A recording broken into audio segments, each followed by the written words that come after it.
இது நம் கெலமங்கலத்தின் வரலாறு. வாருங்கள் 2000 வருடங்களுக்கு முன்பு செல்வோம். 2000 ஆண்டுகளுக்கு முன்பு உலகெங்கிலும் பேரரசுகள் நிலைமாறிக் கொண்டிருந்த வேளையில் இன்று நாம் தமிழ்நாட்டின் கெலமங்கலம் என்று அறியும் இந்த நிலம் உயிர்ப்புடனும் துடிப்புடனும் இருந்தது. இது ஆழமான மரபுகள், துடிப்பான சமூகங்கள், இயற்கை மீதான பக்தி மற்றும் வீரத்தின் களம். இந்த செழிப்பான பூமியில் மனித வாழ்வின் ஆழமான வேர்கள் பதிந்திருந்தன. இது பண்டைய கெலமங்கலம். கெலமங்கலம் இந்த சகாப்தம் புகழ்பெற்ற சங்க காலத்திற்குள் அடங்குகிறது.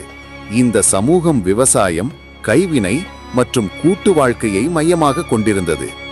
மக்கள் கெலமங்கலத்தின் பூமிக்குரிய செல்வத்தை முழுமையாக பயன்படுத்தினர்.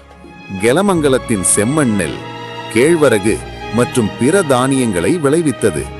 கெலமங்கலத்தில் விவசாயம் என்பது பருவமழை மற்றும் காலத்தின் தாளத்தால் தீர்மானிக்கப்பட்ட ஒரு புனிதமான வாழ்க்கை முறையாக இருந்தது. கெலமங்கலம் அமைதியானதாக தோன்றினாலும் இந்த சமூகம் வர்த்தகத்திலிருந்து தனிமைப்படுத்தப்படவில்லை. பண்டைய வர்த்தக பாதைகள் உள்நாட்டு கிராமங்களை துறைமுக நகரங்களுடன் இணைத்தன. இந்த நிலத்தின் வழியாக சரக்குகள் மற்றும் கலாச்சார பரிமாற்றங்கள் நடந்தன. இதுபோல உங்கள் ஊரின் வரலாறு வீடியோ வேண்டுமா? உங்கள் ஊரின் பெயரை கமெண்ட் செய்யவும்.